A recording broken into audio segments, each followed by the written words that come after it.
The dust motes danced in the afternoon sunlight streaming through the small attic window as I pulled another cardboard box toward me.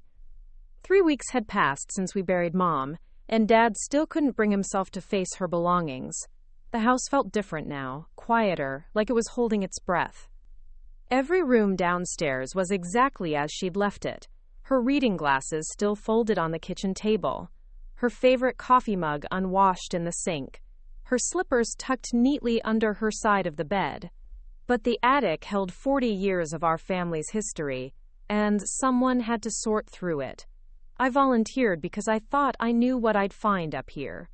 Christmas decorations she'd carefully packed away each January. My old school projects she couldn't bear to throw out. Photo albums chronicling our ordinary happy life in Millbrook. I expected nostalgia, maybe some tears. Definitely some laughter at old family pictures where Bobby and I looked ridiculous in our 80s clothing. What I didn't expect was to find a metal lockbox hidden behind the water heater, wrapped in a beach towel I'd never seen before. And I certainly didn't expect that box to contain documents proving that Margaret Palmer, the woman who packed my school lunches, taught me to drive, and held my hand through every heartbreak, had been living under a completely different name for over 30 years. Before we jump back in, tell us where you're tuning in from, and if this story touches you, make sure you're subscribed, because tomorrow, I've saved something extra special for you. The Palmer house on Maple Street had been my whole world growing up. Dad bought it in 1962, the year before he married Mom, and they'd lived there ever since. It was one of those classic suburban colonials with white siding, black shutters, and a front porch where Mom would sit with her evening tea, waving to neighbors as they walked their dogs. The kind of house that looked like it belonged on a Christmas card, surrounded by maple trees that turned brilliant orange every October. I'd been putting off the attic for weeks, focusing instead on easier tasks, like organizing Mom's jewelry box and sorting through her clothes for donation. But with Bobby flying back to Denver tomorrow and Dad growing increasingly withdrawn, I knew I couldn't postpone it any longer. The realtor had been patient, but Dad wanted to list the house by Christmas. Too many memories, he said. Too quiet for an old man rattling around by himself. The pull-down ladder creaked under my weight as I climbed up that Tuesday afternoon. The attic smelled like old wood and mothballs, with an underlying sweetness from the cedar chest Mom had inherited from her own mother. Boxes were stacked neatly along the walls, each one labeled in Mom's careful handwriting. Christmas ornaments, Jess school papers, Bobby sports trophies, family photos 1970s. Everything organized and purposeful, just like she'd lived her life. I started with the Christmas decorations, carefully unwrapping ornaments I remembered from childhood. The angel that topped our tree every year, her golden hair slightly tarnished now. The handprint ornaments Bobby and I had made in elementary school, our names written in glittery paint. Each piece held a memory, and I found myself smiling despite the heaviness in my chest. This was exactly what I'd expected to find. Evidence of a life well lived, a family well loved. The afternoon light was starting to fade when I reached for a box that seemed heavier than the others. It was tucked behind a stack of old suitcases, as if someone had deliberately placed it out of sight. Unlike the other boxes, this one wasn't labeled. The cardboard was newer, not yellowed with age like the others. When I lifted it, something shifted inside with a metallic sound that made me pause. I set it down in the center of the attic floor and carefully peeled back the tape. Inside, wrapped in that unfamiliar beach towel covered with seashells and palm trees, was a small metal lockbox. The kind you might keep important documents in, or cash, or things you didn't want anyone else to find. My heart started beating a little faster. Mom had never mentioned a lockbox. Dad certainly didn't know about it, or he would have said something when we were going through her papers with the lawyer. The box was locked, but the key was taped to the bottom. Another oddity. If you're going to hide something, why make it accessible? Unless you want it to be found, eventually, by the right person. I sat cross-legged on the dusty floor and turned the key. The lock clicked open with a soft sound that seemed too loud in the quiet attic. Inside were documents I'd never seen before. Birth certificates, but not the ones I knew about. A marriage license from 1975, 3 years before my parents were supposedly married. And at the very bottom, a driver's license that made my breath catch in my throat. The photo was definitely my mother, maybe 20 years younger, with longer hair and a nervous smile. But the name read Maria Elena Santos, not Margaret Palmer. The address was in Cleveland, not Millbrook. I stared at the license for a long time, turning it over in my hands as if the plastic might suddenly transform into something that made sense. The woman in the photo was undeniably my mother. I could see my own nose in her face, the same stubborn cowlick that made her part her hair on the left side.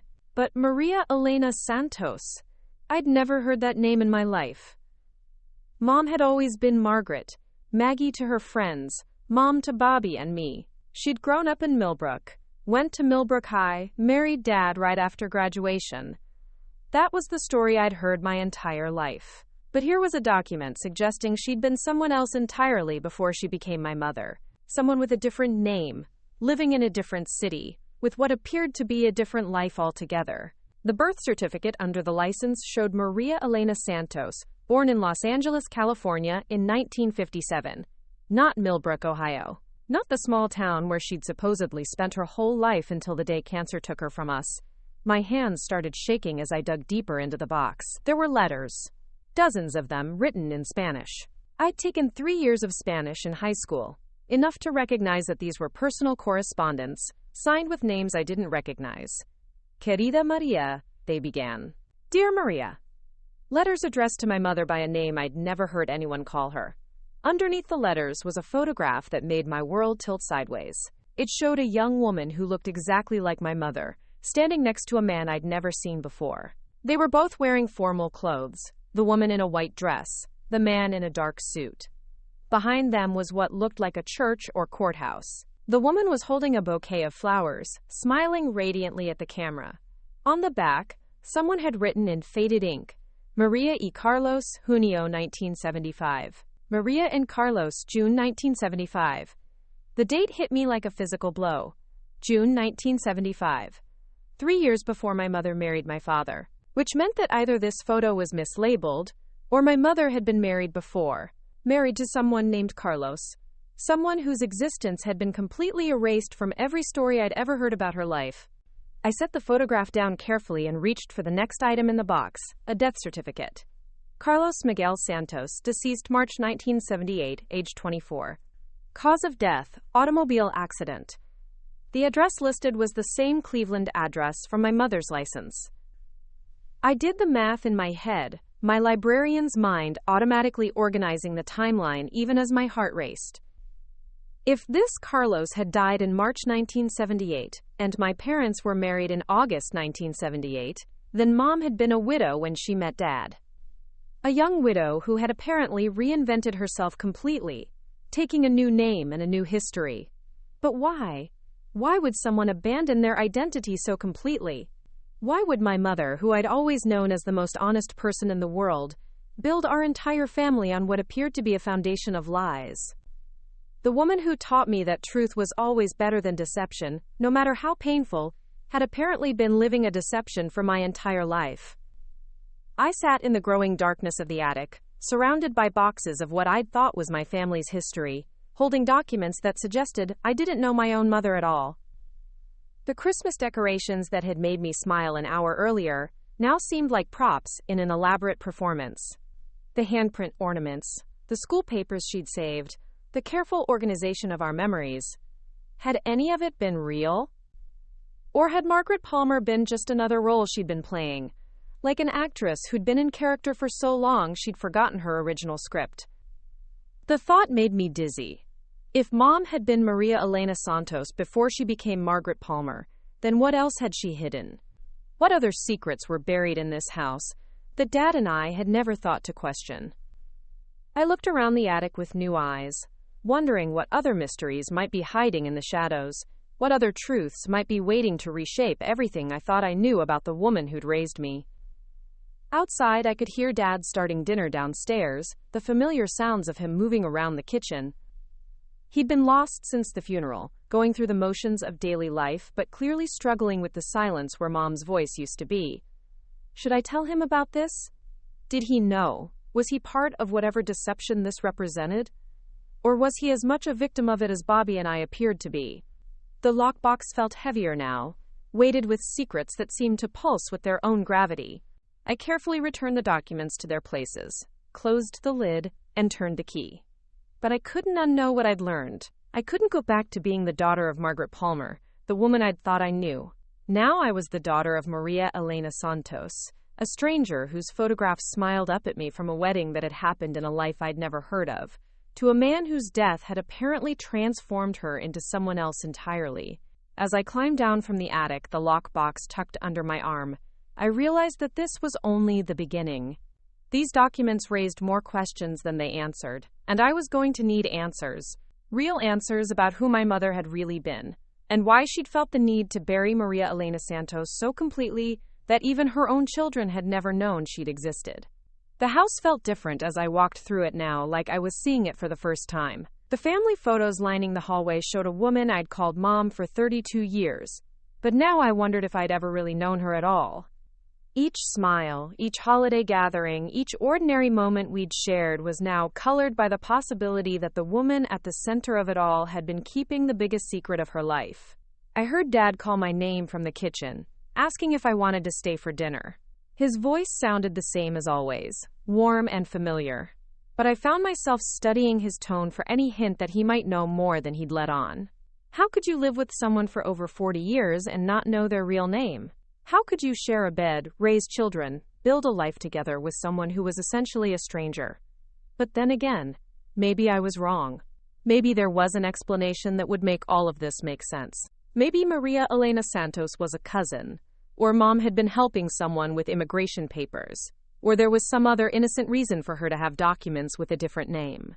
The rational part of my mind, the part that had made me a good librarian, knew I needed more information before I could draw any conclusions. The problem was, the person who could have given me those answers was buried in Riverside Cemetery, taking her secrets with her, and I was left holding a lockbox full of mysteries, wondering if the woman who'd taught me to always tell the truth had been living the biggest lie of all. Sleep didn't come that night. I lay in my childhood bedroom, staring at the ceiling where glow-in-the-dark stars still formed constellations Mom had helped me arrange when I was 8. The lockbox sat on my dresser like a silent accusation, its contents burning through my thoughts with each passing hour. Every time I closed my eyes, I saw that wedding photograph. My mother, as Maria, radiant and white, standing beside a man whose face I'd never seen in any family album. By morning, I'd made a decision. I needed more evidence before I could make sense of any of this, and I knew exactly where to start. Mom had always been meticulous about keeping record. Preparing and narrating this story took us a lot of time, so if you are enjoying it, subscribe to our channel. It means a lot to us. Now back to the story. If there were more secrets to uncover, they'd be somewhere in this house. I just had to know where to look. Dad was already gone when I came downstairs, probably at the hardware store, his usual refuge since the funeral. He'd spend hours there, wandering the aisles and talking to other retired men about projects he'd never start. It gave me the privacy I needed to search without having to explain what I was looking for. I started with Mom's desk in the corner of the living room, the place where she'd paid bills and written Christmas cards for as long as I could remember. The drawers were organized exactly as I'd expected. Rubber bands in one compartment, stamps in another, pens sorted by color. But in the very back of the bottom drawer, my fingers found something unexpected. A small silver key, different from the one that had opened the lockbox. The key was taped to the underside of the drawer, hidden in a way that suggested deliberate concealment. I turned it over in my palm, wondering what it might unlock. It was too small for a door, too large for a jewelry box. Then I remembered the cedar chest in Mom's bedroom, the one that had belonged to her grandmother. I'd never seen it opened in all my years living in this house. The chest sat at the foot of my parents' bed, covered with a hand-sewn quilt Mom had made during one of her crafting phases. I'd always assumed it contained linens or out-of-season clothes. The wood was dark with age, and the brass fittings had developed a green patina that spoke of decades. When I inserted the silver key, it turned easily, as if it had been used recently. Inside, beneath layers of tissue paper that smelled faintly of lavender, were more photographs. Dozens of them, all featuring the same dark-haired woman I now knew was my mother in her previous life as Maria Elena Santos. But these weren't formal portraits or wedding pictures. These were candid shots that told the story of a life I'd never heard about. There was Maria at what looked like a quinceañera, wearing an elaborate pink dress and surrounded by family members whose faces were completely unfamiliar to me. Maria at a beach, laughing as waves splashed around her feet, her hair longer and curlier than I'd ever seen it. Maria in what appeared to be a hospital bed, looking pale but happy, holding a baby that couldn't possibly be me or Bobby. The timestamp on the photo showed 1976, 2 years before I was born. My breath caught in my throat as the implications hit me. Had my mother had another child? A child from her first marriage that she'd never mentioned? I studied the photograph more carefully, looking for any resemblance between the baby and my mother, any clue about what had happened to this child. The infant's features were still too undeveloped to draw any conclusions, but the joy on Maria's face was unmistakable. This was a woman holding her baby, not someone else's. I set the photograph aside and continued digging through the chest. At the very bottom, wrapped in a silk scarf that smelled of perfume I didn't recognize, was a leather journal. The cover was worn smooth from handling, and the pages were filled with handwriting in 2 languages, English and Spanish.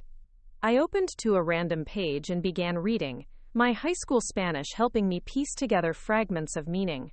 The entries were dated, starting in 1974 and continuing through early 1978. They told the story of Maria Elena Santos's marriage to Carlos, their struggle to make ends meet in Cleveland while he worked construction jobs and she cleaned houses. The early entries were full of hope and love, describing their small apartment and their dreams of saving enough money to bring Carlos's mother up from Mexico. Then came the pregnancy entries, filled with excitement and fear in equal measure. Maria wrote about morning sickness, about Carlos painting the nursery yellow because they didn't know if the baby would be a boy or girl, about choosing names, and buying tiny clothes at thrift stores. She wrote about the birth, about holding her daughter, a daughter, for the first time. A daughter. I had a sister I'd never known about. The journal entry from September 1976 was brief but devastating. Esperanza está muy enferma. Los doctores no saben qué hacer. Esperanza is very sick. The doctors don't know what to do.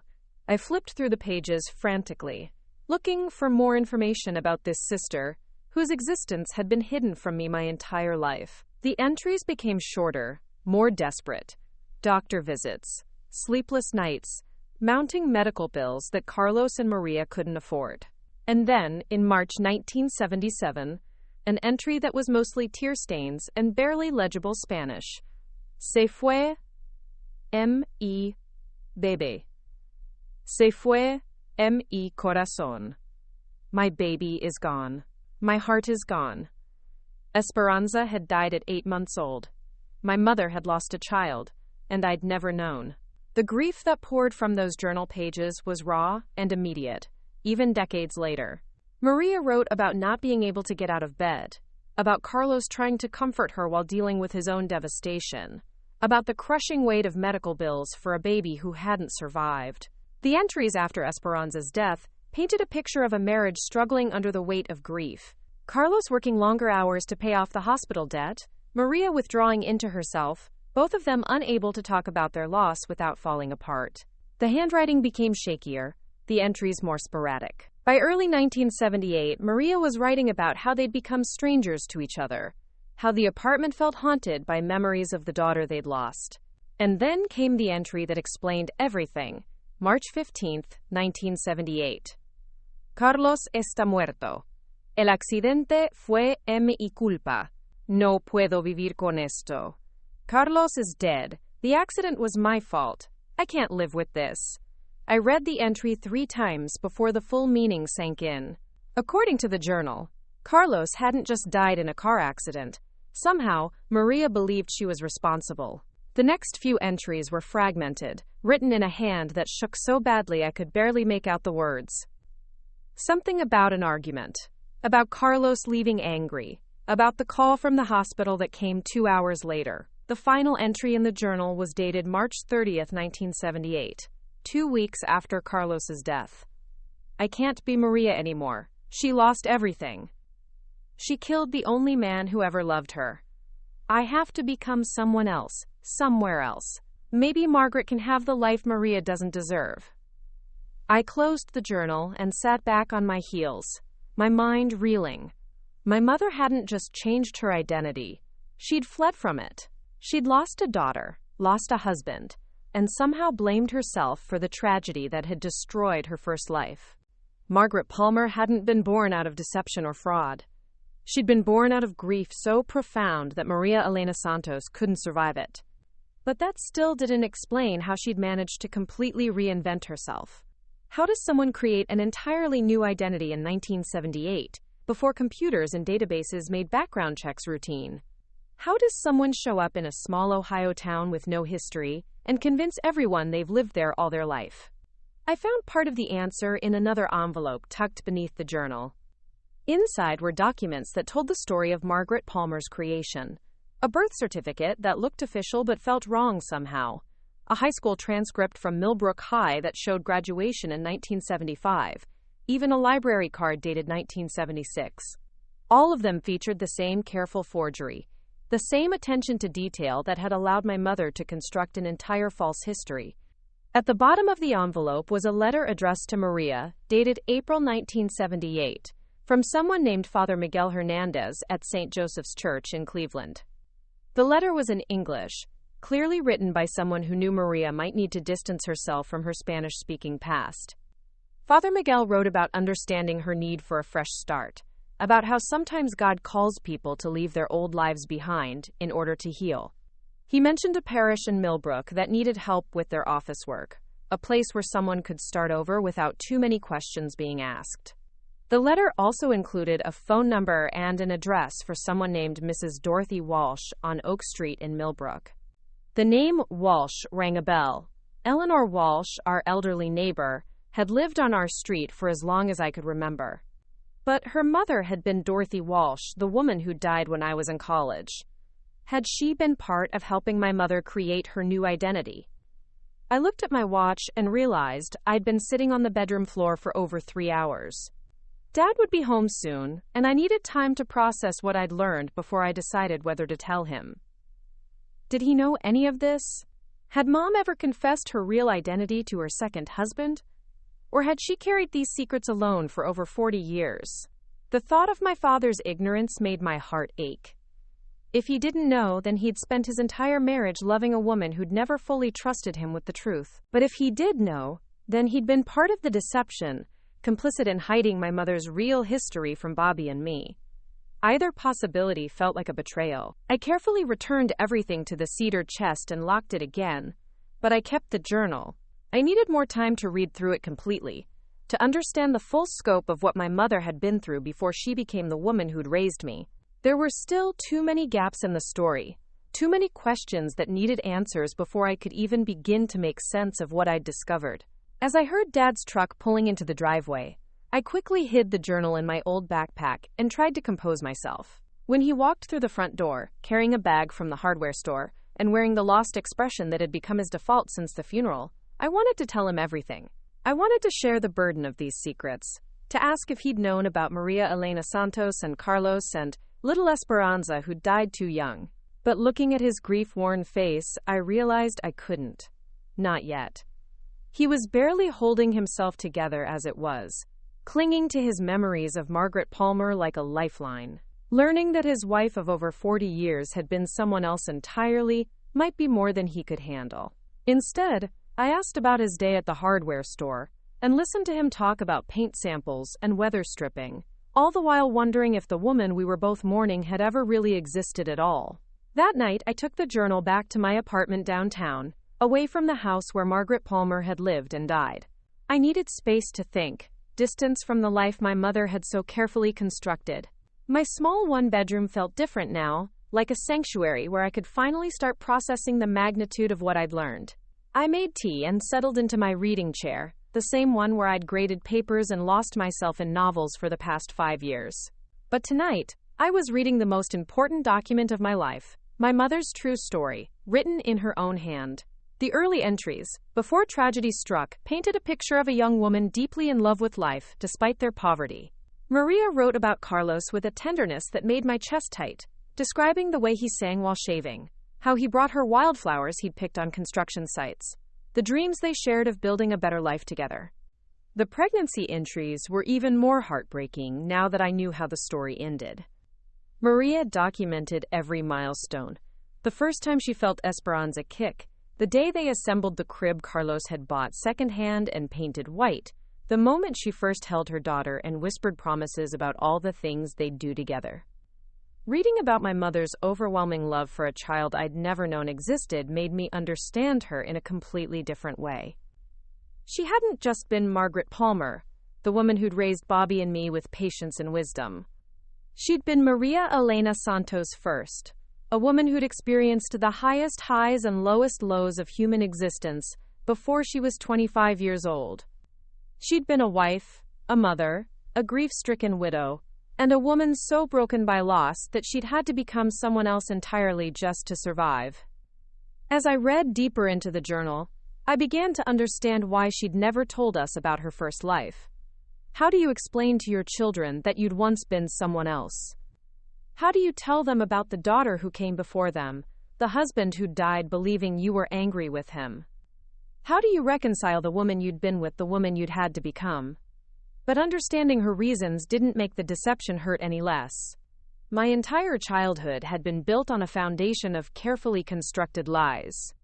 Every family story, every piece of history she'd shared with us, every moment when I'd felt connected to her past, all of it had been fiction. Margaret Palmer's childhood in Millbrook, her high school sweetheart romance with Dad, her seamless transition from single woman to wife and mother, none of it had actually happened.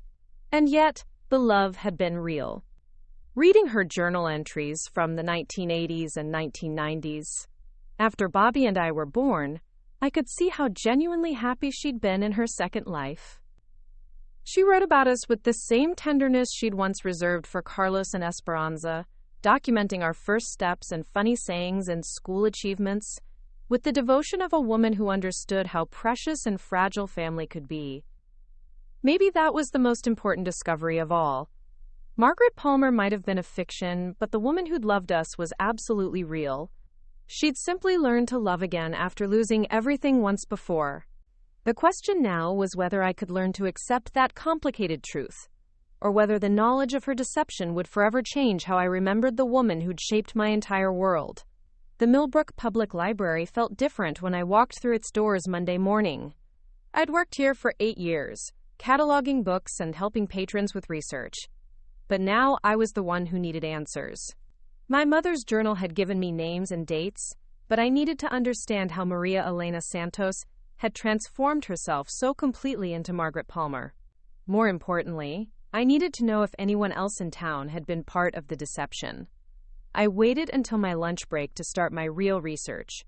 The library's local history collection was housed in a quiet corner of the building, filled with yearbooks, newspaper archives, and town records dating back to Millbrook's founding in 1898.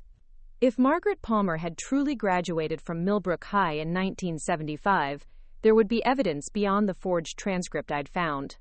There would be photographs, mentions in the school newspaper, some trace of her supposed teenage years in this town.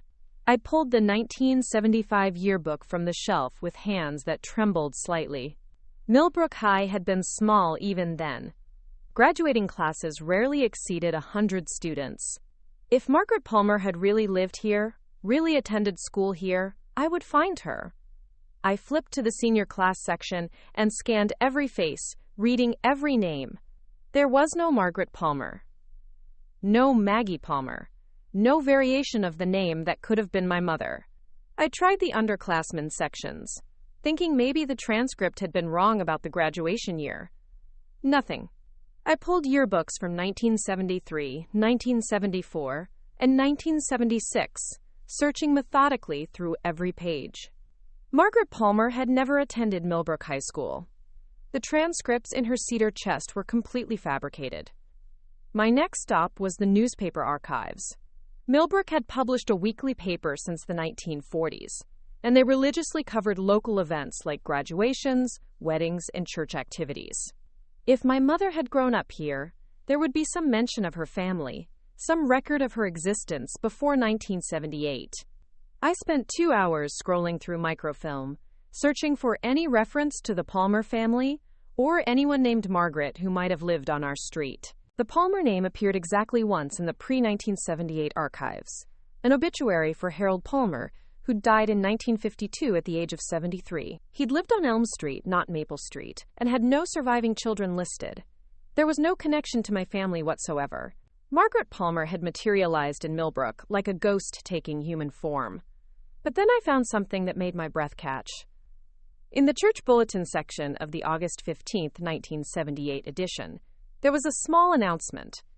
St. Mary's welcomes new office assistant Margaret Palmer, who comes to us from Cleveland with excellent organizational skills and a heart for service. Margaret will be handling our administrative needs and helping coordinate community outreach programs. August 1978. Just 5 months after Carlos's death, just as my mother was learning to be someone new, I remembered Father Miguel's letter mentioning a parish job in Millbrook, and here was the proof that my mother had followed through on that opportunity. But the announcement raised new questions. Who had vouched for her skills? Who had provided references for a woman who technically didn't exist? I found part of the answer in the same newspaper edition. Listed among the church board members was Mrs. Dorothy Walsh, treasurer. The same Dorothy Walsh, whose address had been in Father Miguel's letter. The same Dorothy Walsh, who'd been Eleanor's mother. Dorothy had been instrumental in helping Maria Santos become Margaret Palmer, and she'd used her position in the church to provide my mother with both a job and a community ready to accept her without too many questions. The pieces were starting to form a picture that was both heartbreaking and remarkable. My mother hadn't just fled her old life. She'd found people willing to help her build a new one. Father Miguel in Cleveland, Dorothy Walsh in Millbrook, and probably others whose names I hadn't discovered yet. There had been a network of compassionate people who'd understood that sometimes starting over completely was the only way to survive. I spent the rest of my lunch break reading through church bulletins from late 1978 and early 1979, tracking Margaret Palmer's integration into Millbrook society. She'd started slowly, just the office job at first, then volunteering for the church food drive, eventually joining the Women's Auxiliary. By spring of 1979, she was listed as coordinator for the annual Easter egg hunt. By the time she married my father in August 1979, she'd become an established member of the community. The timeline bothered me, though. According to family lore, my parents had met in high school and dated for years before getting married. But the evidence suggested they'd actually met in 1978, or early 1979, when she was a recent arrival in town, and he was a 25-year-old bachelor working at Murphy's auto shop. Their entire courtship story was as fabricated as her high school transcript. When I got home that evening, I found Dad in the garage, tinkering with an old lawnmower that didn't need fixing. It was his way of staying busy, of keeping his hands occupied while his mind processed grief. I watched him for a few minutes, noting how much older he looked than he had just a month ago. Mom's death had aged him in ways that went beyond the calendar. I wanted to ask him about how they'd really met, about what he'd known of her past, about whether any of their love story had been real. But seeing him bent over that lawnmower, humming tunelessly the way he always did when he was trying not to think about something painful, I couldn't bring myself to shatter whatever peace he'd found in his memories. Instead, I decided to visit Eleanor Walsh. If her mother had helped my mother reinvent herself, Eleanor might know details that the official records couldn't provide. At 86, Eleanor was one of the last connections to Millbrook's past, and she'd been our neighbor for decades. If anyone could fill in the missing pieces of my mother's story, it would be her. Eleanor's house sat directly across the street from my childhood home, a mirror image of our colonial but painted pale yellow instead of white. I'd spent countless hours there as a child, especially during the summers when Eleanor would teach neighborhood kids how to garden and bake cookies that never quite turned out right. She'd never married, never had children of her own, but she'd mothered half the kids on Maple Street with a gentle persistence that made you feel loved without being smothered. She answered her door wearing the same style of floral house dress she'd worn for as long as I could remember, her white hair still perfectly curled despite being nearly 9 decades old. Her eyes lit up when she saw me, but there was something else in her expression, a flicker of what might have been apprehension. "Jessica, sweetheart," she said, inviting me into her living room. "I was wondering when you might come by. How are you holding up?" We sat in chairs that had probably been purchased in the 1960s, drinking tea from china cups that Eleanor had inherited from her own mother. The house smelled like lavender and old furniture polish, comforting in its unchanging familiarity. But I noticed Eleanor's hands shaking slightly as she poured the tea, and she seemed to be having trouble meeting my eyes. "I've been going through Mom's things," I said carefully, watching for her reaction. "I found some items I didn't expect, things that have me wondering about her life before she came to Millbrook." Eleanor set down her teacup with a soft clink and folded her hands in her lap. For a long moment she didn't speak, and in that silence, I had my answer. She knew. She'd always known. "Your mother was a remarkable woman," Eleanor finally said, her voice softer than usual. "She came here carrying more pain than anyone should have to bear, and she turned herself into someone who could love again. That takes tremendous courage." "So you knew she wasn't really from here? You knew Margaret Palmer was a name she'd created?" Eleanor nodded slowly. "My mother was the one who helped her, actually. Father Miguel in Cleveland had reached out to our church, asking if we knew of any work opportunities for a young woman who needed a fresh start. Mother was always helping people. During the Depression, she'd fed half the unemployed men in town without asking questions. When this young woman showed up, clearly running from some terrible tragedy, Mother didn't hesitate to help. But the birth certificate, the high school transcripts, those were forgeries. Your mother helped her create false documents. Times were different then, Jessica. There weren't computer databases or extensive background checks. If you knew the right people, if you had someone willing to vouch for you, you could become whoever you needed to be. And sometimes, that was the most merciful thing possible." Eleanor stood up and walked to an old secretary desk in the corner of the room. She pulled out a wooden box and returned to her chair, holding it like something precious. "Your mother asked me to keep this for her years ago. She said if anything ever happened to her, I should make sure you and Bobby understood who she really was and why she'd made the choices she did." Inside the box were more photographs, but these were different from the ones I'd found in the cedar chest. These showed my mother's transformation from Maria to Margaret, pictures that documented her first months in Millbrook, her tentative steps toward building a new life. There was a photo of her and Dorothy Walsh working in the church office, both women smiling, despite the obvious strain in my mother's eyes. Another showed her at what looked like a church potluck, sitting slightly apart from the other women, as if she wasn't quite sure she belonged. But the most revealing photograph showed my mother and father together for what was clearly the first time. They were at another church event, maybe a Christmas party based on the decorations in the background. My father looked exactly as I remembered him from old family photos. Young, earnest, wearing his best shirt and a nervous smile. My mother looked beautiful but fragile, like someone learning how to be happy again. That was taken about 6 months after she arrived, Eleanor explained. Your father had been helping with church maintenance projects, and Mother thought they might be good for each other. 2 lonely people who could perhaps find comfort together. Did Dad know? About her real name, her first marriage, the baby she'd lost? Eleanor's silence stretched long enough to provide its own answer. Your mother was terrified that if she told him the truth, he'd leave. She'd lost everyone she'd ever loved. Her daughter, her husband, and she couldn't bear the thought of losing David, too. So she kept quiet, thinking she'd tell him eventually. But days turned into months.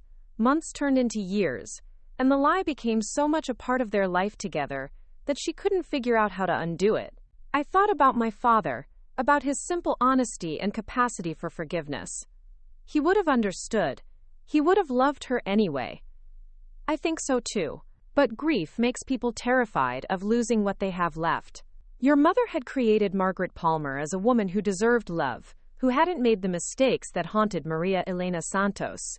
She was afraid that if David knew about her past, he'd see her the way she saw herself, as someone responsible for terrible loss.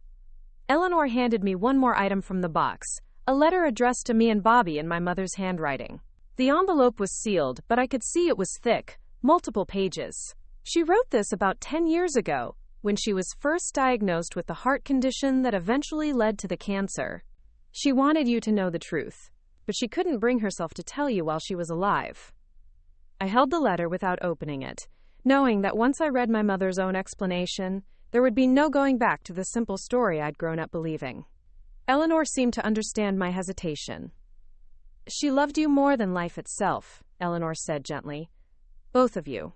Every choice she made, even the difficult ones, came from that love. Margaret Palmer might have been a creation, but the woman who raised you was absolutely real. I stayed with Eleanor for another hour, listening to stories about my mother's early years in Millbrook that filled in gaps the official records couldn't provide. How she'd cried during her first Christmas in town because she missed Carlos and Esperanza so desperately. How she'd volunteered at the elementary school reading program because being around children helped her heal while also breaking her heart. How she'd slowly learned to trust that good things could happen to her again, that she could build a life worth living even after losing everything that had mattered before. When I finally left Eleanor's house, I felt like I was carrying the weight of 40 years of secrets. My mother's story was so much more complicated than I'd ever imagined. Not just a simple deception, but a desperate act of survival that had somehow transformed into genuine love and family. She'd become Margaret Palmer to escape the unbearable pain of being Maria Elena Santos, but somewhere along the way, Margaret had become real. The irony wasn't lost on me. In my work as a librarian, I'd always believed that truth was sacred, that accuracy and honesty were fundamental values. But my mother's story suggested that sometimes survival required creating your own truth, building a life that could sustain you even if it was founded on necessary fiction. Walking back across the street to my childhood home, I looked at it with new eyes. This house hadn't just been where Margaret Palmer had lived with her husband and children. It had been a refuge where a broken woman had slowly learned to be whole again, where someone who'd lost everything had found the courage to love once more. Every room held memories of healing as much as happiness. Every family gathering had been a celebration of the life my mother had built from the ashes of her previous existence. Dad's truck was in the driveway, but the house was dark except for the blue glow of the television in the living room. I found him there, asleep in his recliner with the remote control loose in his lap, still wearing his work clothes from whatever project had occupied his day. He looked peaceful for the first time since the funeral, and I couldn't bear to wake him. Instead, I sat quietly on the couch and opened my mother's letter, finally ready to hear her side of the story in her own words. The handwriting was the same careful script I'd seen on school permission slips and birthday cards, but the words revealed a depth of pain and love I'd never suspected. My dearest Jessica and Bobby, it began, if you're reading this, it means I'm gone, and you've discovered my secrets. I pray you can find it in your hearts, to understand why I chose to live as someone else, and why I never found the courage to tell you the truth while I was alive. What followed was my mother's full confession, written with the careful precision of someone who'd carried secrets for too long. She told us about Maria Elena Santos, about Carlos and Esperanza, about the car accident that had destroyed her first life. But she also told us about the day she'd decided to live, to honor her lost family by building something beautiful from her survival. Margaret Palmer was born from my love for you, she wrote near the end of the letter. Every day I spent as your mother was my way of being worthy of the second chance I'd been given. You were my redemption, my proof that broken people can learn to love again. I hope someday you can forgive me for the lies I told and remember instead the truth of how much you meant to me. Reading those words in the dim light of the living room where she'd read me bedtime stories and helped with homework, I finally understood the full scope of my mother's journey. She hadn't just changed her name or created false documents. She'd transformed herself from a woman destroyed by grief into a mother capable of raising children with patience and wisdom. Margaret Palmer had been her greatest creation, not a deception, but an act of will that had allowed love to flourish again in a heart that had been shattered beyond repair. I sat in that dimly lit living room until 3 in the morning, reading my mother's letter over and over until the words blurred together. Each page revealed another layer of pain she'd carried alone for 40 years, another reason why Maria Elena Santos had needed to disappear completely. But what struck me most wasn't the magnitude of her deception. It was the incredible strength it had taken to rebuild herself from nothing, to learn how to love again after losing everything that had given her life meaning. By the time I finally went to bed, something fundamental had shifted inside me. The anger I'd felt at discovering her lies had transformed into something else entirely, a kind of hollow sadness that seemed to settle in my bones. Not sadness for myself, but for her. For the young woman who'd buried her daughter and blamed herself for her husband's death. For the frightened girl who'd arrived in Millbrook with nothing but forged papers and a desperate hope that she could become someone worthy of happiness. The next few days passed in a strange fog. I went through the motions of my daily life. Teaching at the library, sorting through more of Mom's belongings, having dinner with Dad. But everything felt muted, like I was experiencing it all from underwater. I couldn't look at family photographs without wondering which emotions had been genuine and which had been performance. I couldn't remember childhood memories without questioning whether the woman who'd created them had been thinking about the daughter she'd lost before us. Dad seemed to sense something was wrong, but he attributed my distance to grief. He'd find me staring off into space during conversations and pat my shoulder awkwardly, offering to make tea or asking if I wanted to talk about Mom. But how could I tell him that the woman we were both mourning might never have truly existed? How could I explain that Margaret Palmer had been an elaborate construction designed to hide a past too painful to carry? The breaking point came on Thursday evening. Dad and I were sitting at the kitchen table, sharing a dinner of leftover casserole that one of Mom's church friends had brought over. He was telling me a story about their early dating days, about how Mom had been so nervous during their first dinner together that she'd spilled marinara sauce all over her white blouse. He laughed as he told it, the first genuine laughter I'd heard from him since the funeral, and I felt something crack open inside my chest. "Dad," I said, interrupting him mid-sentence, "what do you actually remember about Mom from before you started dating? From when she was growing up here?" His fork paused halfway to his mouth, and I saw confusion flicker across his face. "What do you mean?" "I mean her childhood, her family, her friends from high school. You've been together for over 40 years, but I've never heard you tell stories about knowing her when she was young." Dad set down his fork and looked at me with the patient expression he'd always worn when I was asking questions he couldn't quite follow. "Well, honey, Millbrook's a small town, but we didn't really run in the same circles when we were teenagers. She was a year younger, and she was always quiet, studious. I knew who she was, of course, but we didn't really talk until after she started working at the church." The words hung in the air between us, and I watched understanding dawn slowly in his eyes. He'd never actually known Margaret Palmer before 1978.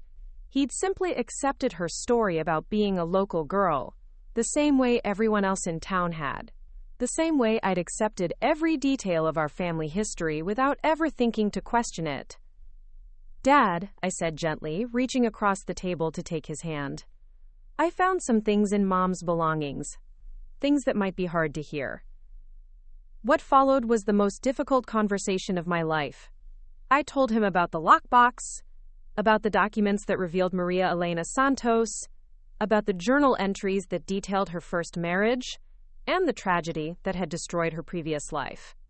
I watched his face cycle through disbelief, confusion, and finally a kind of devastated understanding as the pieces fell into place.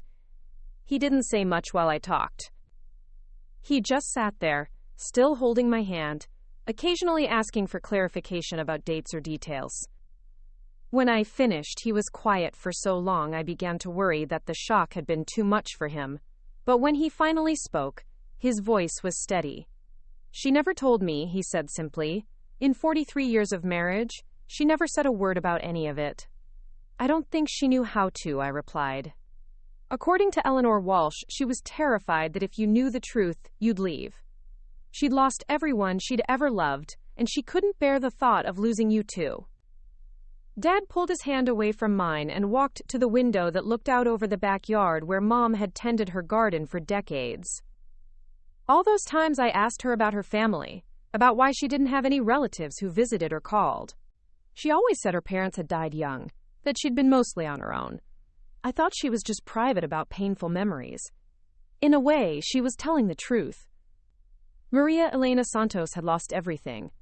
Margaret Palmer really was on her own. He turned back to face me, and I could see tears tracking down his cheeks. Do you think she ever loved me? Really loved me? Or was I just convenient? Someone safe who wouldn't ask too many questions. The pain in his voice nearly broke my heart. Dad, you should have seen her face in those later journal entries, the ones from after you were married.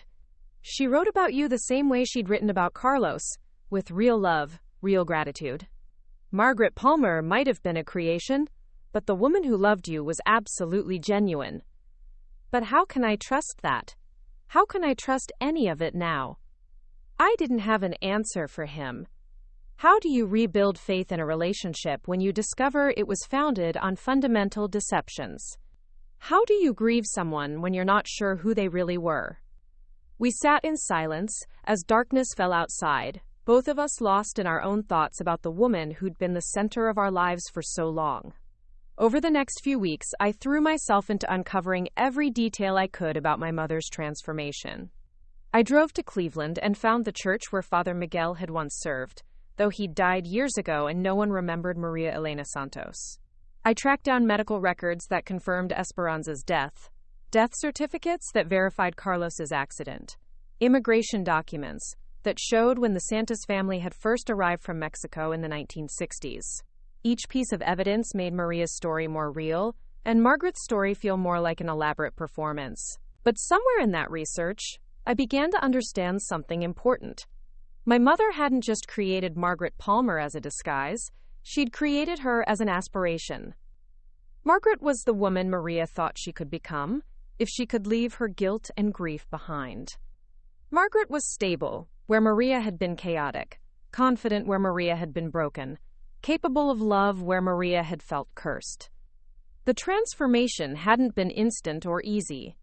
Reading through the early church bulletins, I could track Margaret's gradual integration into Millbrook society. She'd started by volunteering for behind-the-scenes work, organizing donation drives, updating membership lists, preparing mailings, safe tasks that didn't require her to reveal much about herself, while she learned how to be someone new.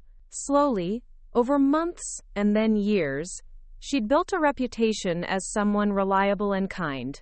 People began to trust her with bigger responsibilities, invite her to social gatherings, include her in the informal networks that held small-town communities together. By the time she married Dad, she'd become Margaret Palmer so completely that even she might have forgotten where the performance ended and the reality began. I found evidence of her continued connection to her past in the most unexpected places.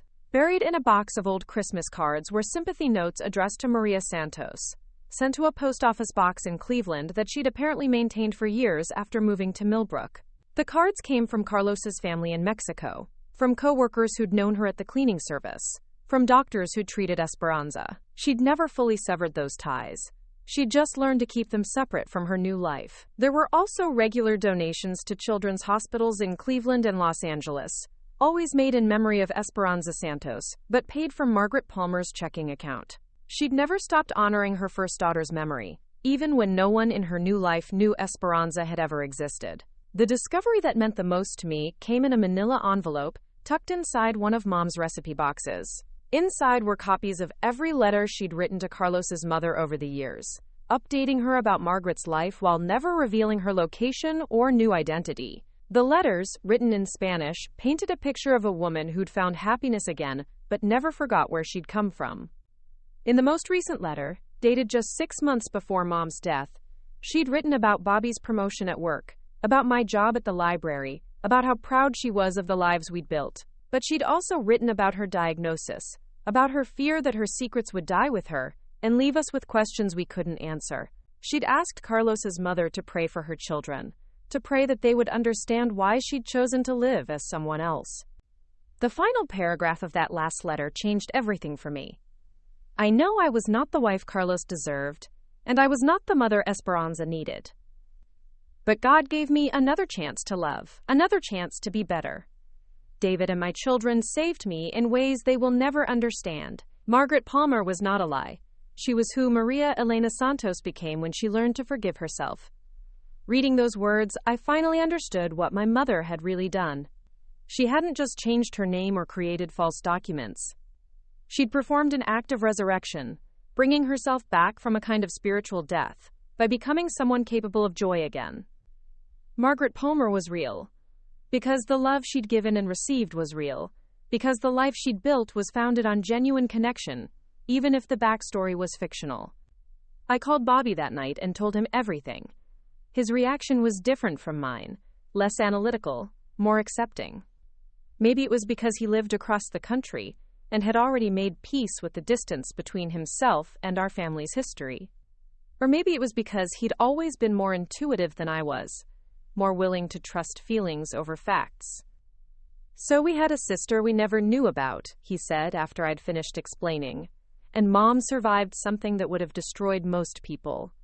And she loved us enough to build a whole new identity just so she could be the mother we needed. But doesn't it bother you that our entire family history is fabricated? That every story she told us about her childhood was a lie? Jess, he said gently, look at how we turned out. Look at the values she taught us, the way she raised us to be decent people. Whatever name she was using, whatever past she was hiding from, the woman who was our mother was real. The rest is just paperwork. His simplicity was both frustrating and freeing. Bobby had always been able to cut through complexity to find the essential truth underneath, and maybe that's exactly what this situation required. Maybe I'd been so focused on the deception that I'd lost sight of what had been genuine all along. Dad struggled more than either of us. He'd spent weeks going through photo albums, rereading old letters, trying to separate what had been real from what had been performance. He'd even driven to Cleveland to see the neighborhood where Maria and Carlos had lived, standing outside the apartment building, where my mother had experienced both her greatest joy and her deepest grief. I keep thinking about all the nights she'd wake up from bad dreams, he told me one evening. She'd say it was nothing, just stress about work or worry about you kids. But now I wonder if she was dreaming about them. About Esperanza and Carlos. All those nights I could have comforted her, if only she'd trusted me enough to tell me the truth. Maybe she was protecting you as much as herself, I suggested. Maybe she thought that carrying those memories alone was the price she had to pay for the happiness you'd given her. But that's not how marriage is supposed to work, Jess. You're supposed to share everything, the good and the bad. How can I grieve properly for someone who never fully trusted me? I didn't have answers for him, just as I didn't have answers for my own complicated feelings about our mother's choices. But gradually, over the months that followed, something shifted for all of us. We began to see Margaret Palmer not as a deception, but as an achievement, the ultimate expression of someone's determination to choose hope over despair, love over loss. I started volunteering at a grief counseling center, helping other people navigate the complicated emotions that come with losing someone you love. Many of my clients struggled with similar questions about identity and truth, about whether the people they'd lost had been who they'd seemed to be. I learned that most families carry secrets, that most love stories are more complicated than they appear on the surface, that the human capacity for reinvention is both remarkable and necessary. Dad eventually found peace by focusing on the 43 years of marriage he'd actually experienced, rather than the fictional backstory that had preceded them. He started a small scholarship fund at Millbrook High in Margaret Palmer's name, designed to help students who were starting over after family tragedies. It seemed like the perfect way to honor both versions of my mother, the woman who'd survived devastating loss and the woman who'd used that survival to make other people's lives better. Bobby visited more often, bringing his own family to see the house where Margaret Palmer had raised her children with such devotion. His kids played in the same backyard where we'd grown up, climbing the same apple tree that Mom had planted the year I was born. Watching them, I realized that our mother's legacy wasn't diminished by the secrets she'd kept. It was actually enhanced by understanding the full scope of what she'd overcome. The final piece of healing came when I decided to visit Carlos's grave in Cleveland. I'd found the cemetery information in one of Mom's hidden documents, and I felt like I needed to pay my respects to the man who'd been my mother's first love, the father of the sister I'd never known. The headstone was simple, weathered by 45 years of Ohio winters, but someone had been maintaining it. Fresh flowers, replaced regularly, suggested that Maria Santos's memory of her first husband had never faded. Standing there in that quiet cemetery, I finally understood the full complexity of my mother's heart.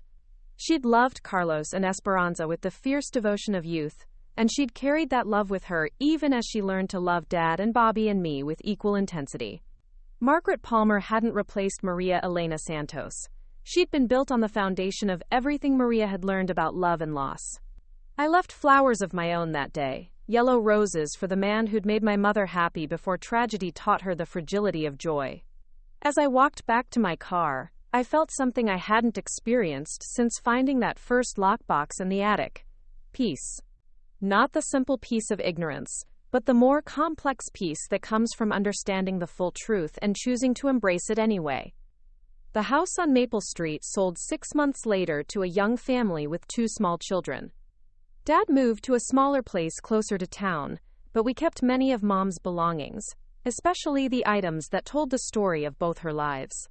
The lockbox and journal found a place of honor in my apartment, not as shameful secrets but as testimony to the incredible resilience of the human spirit. I think about my mother often now, but differently than I did before. I see her not as the simple, loving woman I'd thought I knew, but as someone far more complex and remarkable. She'd survived losses that would have destroyed most people, and she'd used that survival to create something beautiful. She'd taken a broken heart and taught it to love again, taken a shattered identity, and rebuilt it into something strong enough to raise children and sustain a marriage and contribute to a community. Margaret Palmer had been Maria Elena Santos's greatest creation, but she'd also been her redemption. Every day she'd spent as our mother had been an act of faith in the possibility of second chances, proof that broken people can learn to be whole again. The woman who tucked us into bed and helped with homework and cheered at school plays hadn't been performing a role. She'd been living the life that Maria had dreamed of during her darkest moments. In the end, maybe that's what love really is. Not the absence of secrets or pain, but the choice to build something beautiful despite them. My mother had loved us enough to become someone worthy of our love, and that transformation had been real, even if the backstory had been fiction. Margaret Palmer might have been born from deception, but she'd lived a life of genuine devotion, and that's the legacy that matters most. The rain had been falling steadily for 3 days when I finally made the decision that would change everything. I'd been sitting in my apartment, staring at the lockbox that had started this entire journey, when I realized I couldn't carry these secrets alone anymore. The weight of my mother's hidden life was crushing me, but more than that, it was isolating me from the people who mattered most. Dad had been drifting through his grief like a ghost, and I'd been enabling his avoidance by protecting him from the truth. Bobby deserved to know about the sister he'd never met, about the woman who'd given birth to the mother who'd raised him. And somewhere in Mexico, Carlos's family was still mourning losses they'd never been able to properly discuss with the woman who'd shared their pain. I picked up the phone and dialed Bobby's number in Denver, my hands shaking as I listened to it ring. When he answered, I could hear his daughter laughing in the background, the sound of a normal family dinner being interrupted by an aunt who was about to turn their world upside down. "Bobby, I need to tell you something about Mom," I said without preamble. "Something that's going to sound impossible, but I have proof." What followed was the most difficult conversation I'd ever had with my brother. I told him about Maria Elena Santos, about the marriage certificate and the photographs, about the journal entries that revealed our mother's first life in painful detail. I told him about Esperanza, the sister we'd never known existed, and about Carlos, the man who'd loved our mother before tragedy taught her that happiness was fragile. Bobby listened without interrupting, occasionally asking me to repeat a detail or clarify a date. When I finished, there was such a long silence that I wondered if the call had dropped. Finally, he spoke, his voice thick with emotion. "So we had a sister," he said quietly. "A sister who died before we were even born. Her name was Esperanza. She lived for 8 months. Mom wrote about her constantly in those early journal entries, about how she'd sing to her, about the way she'd grab Mom's finger when she was feeding her, about all the dreams she had for her future. And the man in the photograph, Carlos, he was really her husband? For 3 years. They were young and poor, but happy, at least until Esperanza got sick. The medical bills destroyed them financially, and losing her destroyed them emotionally. When Carlos died in that car accident, Mom blamed herself completely. I heard Bobby take a shaky breath. Where is she buried? Esperanza, I mean. There's a receipt in the lockbox for a plot at St. Mary's Cemetery in Cleveland. I haven't been there yet, but I think Mom continued to pay for the upkeep even after she moved to Millbrook. I want to see it, Bobby said firmly. I want to visit our sister's grave. That weekend, Bobby flew in from Denver, and together we drove to Cleveland. The cemetery was older than I'd expected, with weathered headstones dating back to the early 1900s. We found Esperanza's grave in the children's section, a small white marker that read simply, Esperanza Santos, beloved daughter, 1976-1977. Fresh flowers, yellow roses, Mom's favorite, had been placed there recently. Bobby knelt beside the headstone and traced his finger over Esperanza's name. She would have been our big sister, he said softly. She would have taught us things, protected us, maybe been the one to help us understand why Mom sometimes looked so sad, even when she was smiling. I placed my own flowers next to the roses, white lilies that seemed appropriate for a baby who'd never had the chance to grow up. I keep thinking about all the times Mom would get that distant look in her eyes, especially around other babies. We always thought she was just being sentimental, but she was probably thinking about Esperanza. Do you think she ever brought Dad here? I shook my head. I don't think she brought anyone. This was her private grief, her way of staying connected to the life she'd had to leave behind. We spent an hour at that small grave, trying to imagine the sister we'd never known, while grappling with the reality of our mother's hidden pain. When we finally left, Bobby was quiet for most of the drive back to Millbrook, staring out the window at the Ohio countryside that had been our mother's refuge from her first life's tragedies. I understand now why she couldn't tell us, he said as we pulled into Dad's driveway. How do you explain to your children that you used to be someone else? How do you tell them about the daughter who came before them without making them feel like replacements? I don't think we were replacements, I said, though I'd struggled with that same question. I think we were her second chance. Her proof that she could love again without betraying the memory of what she'd lost. But Dad deserves to know. He spent 3 months grieving for a woman he realizes he never fully knew. That's not fair to him. I agreed, but I also knew that Dad was still fragile, still struggling with the basic reality of Mom's death. Adding the complexity of her hidden identity might be more than he could handle. But Bobby was right. He deserved the truth, even if it was painful. We found Dad in the garage, organizing tools that were already perfectly organized, his way of keeping busy when the emptiness of the house became too much to bear. He looked up when we entered, and I saw hope flicker in his eyes at the sight of both his children together. Bobby, I didn't know you were coming, he said, embracing his son with the desperate intensity of someone who'd learned not to take family for granted. I needed to be here, Bobby replied, glancing at me over Dad's shoulder. Jess told me about what she found in Mom's things. About Maria Elena Santos. Dad's face went pale, and he sat down heavily on his workbench. She told you about the papers. You knew? Bobby asked, surprise evident in his voice. I've known for 2 weeks. Your sister showed me the lockbox, the journal, all of it. Dad's voice was barely above a whisper. I've been trying to figure out how to process it, how to understand that the woman I was married to for 43 years was someone completely different from who I thought she was. She wasn't different, I said gently. She was the same woman who loved you, who raised us, who made this house a home. She just carried more pain than we realized. Dad looked at me with eyes that seemed to have aged decades in the past few weeks. But how can I trust that? How can I believe that any of it was real when it was all built on lies? Bobby sat down beside Dad on the workbench, and I was struck by how much they looked alike, The same gentle eyes. The same way of holding their shoulders when they were carrying emotional weight. Dad, do you remember when I was 16 and wrecked your truck?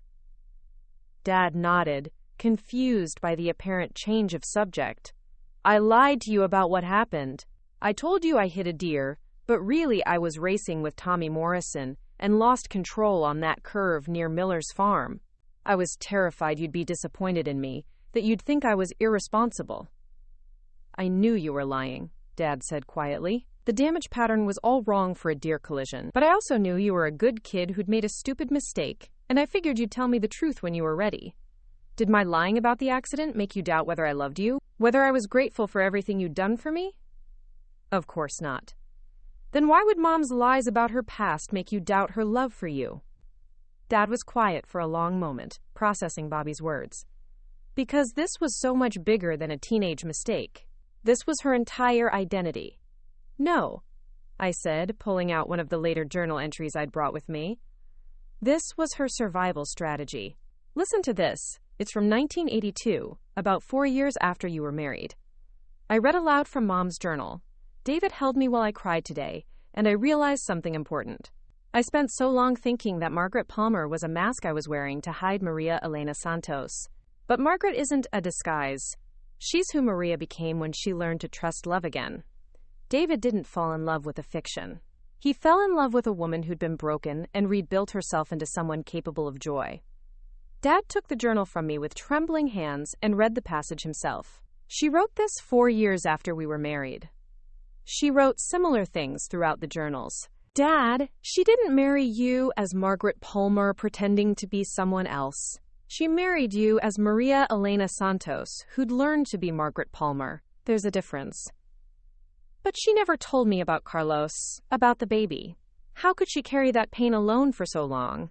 Because she was protecting both of you, Bobby said. She was protecting herself from having to relive the worst experiences of her life. And she was protecting you from having to compete with ghosts. I showed Dad the photograph of Mom and Carlos on their wedding day, the one I'd found in the lockbox. Look at her face in this picture. She's happy, but there's something desperate about it, like she's trying to hold on to joy because she knows how quickly it can disappear. Dad studied the photograph carefully. She looked at me like that sometimes, especially in those early years. Like she was afraid I might vanish if she looked away.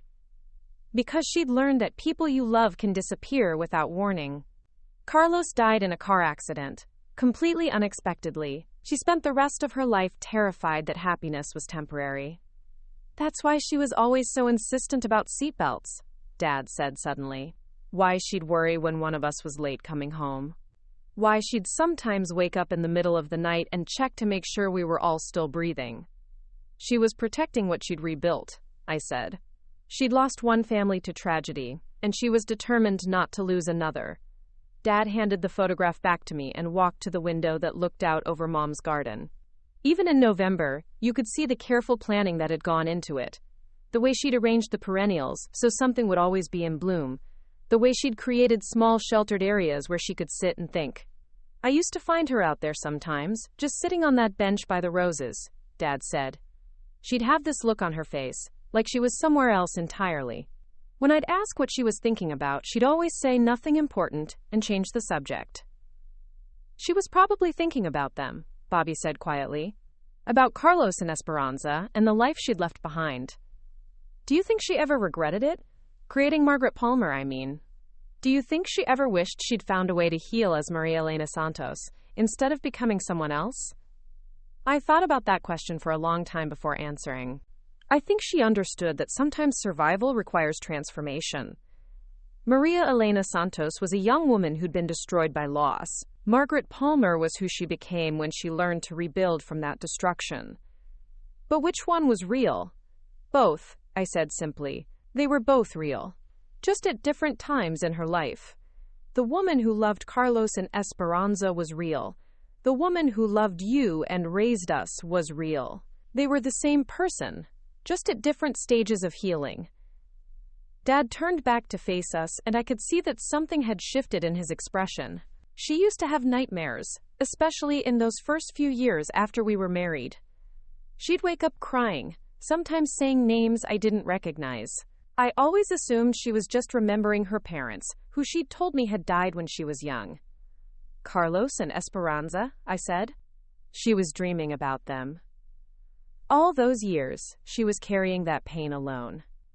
All those years, I could have helped her if she'd just trusted me enough to tell me. Dad, Bobby said gently, she did trust you. She trusted you enough to build a life with you, to have children with you, to become the woman she needed to be in order to love you properly. That takes incredible trust. But it also takes incredible strength, I added. More strength than most people have. She didn't just survive losing a child and a husband. She survived it and then found a way to love again. That's extraordinary. Dad sat back down on the workbench, looking exhausted by the emotional weight of everything we'd discussed. I don't know how to grieve for her now. I don't know how to miss someone when I'm not sure I ever really knew them. You knew the parts of her that mattered, I said. You knew her kindness, her devotion, her capacity for love. You knew how she made you feel, how she made this house a home, how she raised us to be decent people. The name she used doesn't change any of that. And you knew her fears too, Bobby added. You knew she was afraid of losing people, even if you didn't know why. You knew she sometimes carried sadness she couldn't explain. You knew her completely, you just didn't know her history. Over the next few hours, we continued to talk about Mom's hidden life, trying to piece together a complete picture of the woman who'd been both Maria Elena Santos and Margaret Palmer. Dad shared memories that made more sense now, times when Mom had seemed to understand grief better than seemed normal, moments when she'd been unusually anxious about family separations, the way she'd always been extra gentle with people who were struggling with loss. She volunteered at the hospital for years, Dad remembered, specifically in the pediatric ward, reading to sick children. I always thought she just loved kids, but now I wonder if she was thinking about Esperanza. She probably was, I said. It was her way of honoring her first daughter's memory while also helping other children. And she always insisted on sending flowers to funerals, even for people we barely knew. She'd say it was important to acknowledge loss, to make sure people knew their pain was seen. Because she knew what it felt like to grieve alone, Bobby said. She knew how isolating loss could be. As the afternoon wore on, I began to see Dad's understanding shift. He stopped thinking about Mom's secrets as betrayals and started seeing them as evidence of her incredible resilience. The woman who'd been able to love him and raise us despite carrying such profound loss wasn't a liar. She was a survivor of the highest order. I want to visit their graves, Dad said suddenly. Carlos and Esperanza. I want to pay my respects to the family she lost. We went to Esperanza's grave yesterday, Bobby said. It's beautiful, small and peaceful, and someone's been maintaining it all these years. That was her, Dad said with certainty. She never stopped taking care of them. The next week, the three of us drove to Cleveland together. We visited Esperanza's grave first, where Dad knelt beside the small headstone and spoke quietly to the granddaughter he'd never known existed. Then we went to Carlos's grave, where Dad did something that surprised both Bobby and me. He thanked Carlos for loving Mom first, for teaching her that she was worthy of devotion. I'm sorry for what happened to you, Dad said to the weathered headstone. I'm sorry you didn't get to grow old with her, but I want you to know that she carried your love with her for the rest of her life, and it made her a better wife and mother because of it. Standing there in that Cleveland cemetery, surrounded by the evidence of Mom's hidden grief, I finally understood the full scope of what she'd accomplished. She hadn't just survived tragedy. She'd transformed it into wisdom. She hadn't just learned to love again, she'd learned to love better, with the full knowledge of how precious and fragile family could be. The drive back to Millbrook was quiet, but it was a different kind of quiet than we'd experienced in the months since Mom's death. Instead of the heavy silence of secrets and confusion, it was the peaceful quiet of understanding. We'd finally seen the complete picture of who our mother had been, and instead of diminishing her, the truth had made her more remarkable. That evening, we sat in Mom's kitchen and made a decision that would honor both versions of her identity. We would establish a memorial fund in the name of Maria Elena Santos Palmer, acknowledging both the woman she'd been and the woman she'd become. The fund would provide support for families dealing with child loss, recognizing that Mom's greatest tragedy had also been the source of her greatest strength. We also decided to create a small memorial garden behind the house, where both of Mom's lives could be remembered. We'd plant roses for Margaret Palmer, the woman who'd tended this garden for decades, and we'd plant marigolds from Maria Elena Santos, flowers that Carlos had apparently brought her from construction sites where he'd worked. In the center of the garden, we'd place a bench with a plaque that read, "In memory of a woman who learned that survival sometimes requires transformation, and that the greatest act of love is choosing to heal." It wouldn't mention her name, either of her names, because we'd learned that identity was more complex than what appeared on official documents. 6 months later, Dad started dating again. Her name was Linda, and she was a widow who'd lost her husband to cancer the year before Mom died. What struck me most about their relationship was how open Dad was about his grief, how freely he talked about missing Mom, and the complicated feelings that came with learning about her hidden past. "I learned something important from your mother," he told me one evening. "Love isn't about knowing everything about someone. It's about accepting them completely, including the parts they can't share." I loved Margaret Palmer, but I also loved the memory of Maria Elena Santos. They were both her, just at different times. Bobby and I both found our own ways to honor Mom's memory. Bobby named his newborn son Carlos David, acknowledging both of the men who'd loved our mother. I started volunteering at an immigration assistance center, helping people who were trying to rebuild their lives after leaving everything behind. I understood now that sometimes starting over completely wasn't about running from the past. It was about creating space for healing. The house on Maple Street never did get sold. Dad decided to stay, surrounded by the garden Mom had created and the memories they'd built together. He said it felt like the right place to honor both versions of the woman he'd loved, the place where Maria Elena Santos had finally found peace as Margaret Palmer. I think about Mom differently now, not as the simple, loving woman I'd thought I knew, but as someone far more complex and courageous. She'd taken a heart that had been shattered by loss and rebuilt it into something capable of nurturing an entire family. She'd used her understanding of grief to become someone who could comfort others, her knowledge of loss to appreciate the preciousness of what she'd found. Margaret Palmer had been Maria Elena Santos's greatest achievement, but she'd also been her gift to us. Every day she'd spent as our mother had been an act of faith in the possibility of second chances, proof that broken people could learn to love again. The woman who'd read us bedtime stories and bandaged our scraped knees and cheered at our graduations hadn't been performing a role. She'd been living the life that Maria had dreamed of during her darkest moments. In the end, I realized that the question wasn't whether Margaret Palmer had been real or fake. The question was whether love could transcend the circumstances that created it, whether a life built on necessary deception could still be genuine in its devotion. And looking at the family she'd raised, the marriage she'd sustained, the community she'd served for over 40 years, I knew the answer was yes. My mother had been both Maria Elena Santos and Margaret Palmer, and both versions of her had been equally real. She'd simply learned that sometimes the most honest thing you can do is become the person you need to be in order to love, and be loved in return. And that transformation, born from tragedy but sustained by hope, had been the most beautiful truth of all. The letter arrived on a Tuesday morning in February, nearly a year after I'd first discovered the lockbox in Mom's attic. I was drinking coffee at my kitchen table, grading papers from my students at the library's literacy program, when I noticed the unfamiliar handwriting on the envelope. The return address was from Los Angeles, California, and the name read, Isabella Santos Martinez. My hands started trembling as I opened it, somehow knowing that this letter would complete the final chapter of my mother's story. Dear Jessica, it began in careful English. I hope this letter finds you well. My name is Isabella, and I am the sister of Carlos Santos, your mother's first husband. I have been looking for Maria Elena for many years, and I recently learned from our family priest that she passed away. I am writing to you because I believe you are her daughter, and there are things about your mother that you should know. I set the letter down and stared at it for several minutes, my heart racing. Carlos had a sister. Our mother had a sister-in-law who'd been searching for her for decades. I picked up the letter again with shaking hands and continued reading.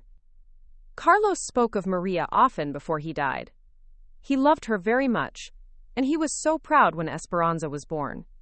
After the accident, after we buried my brother, Maria disappeared. We understood that she was grieving, but we hoped she would stay in contact, because she was the only family we had left who had known Carlos and Esperanza. We wanted to share memories, to help each other heal. Isabella went on to explain that she'd hired private investigators over the years, trying to find any trace of Maria Elena Santos. The trail had always gone cold in 1978, as if she'd simply vanished from existence. It wasn't until recently, when Isabella had started searching online obituaries, that she'd found Margaret Palmer's death notice and recognized the photograph. "I knew it was her immediately," Isabella wrote. "The eyes, the smile, the way she held her head slightly to the left when she was thinking. That was our Maria."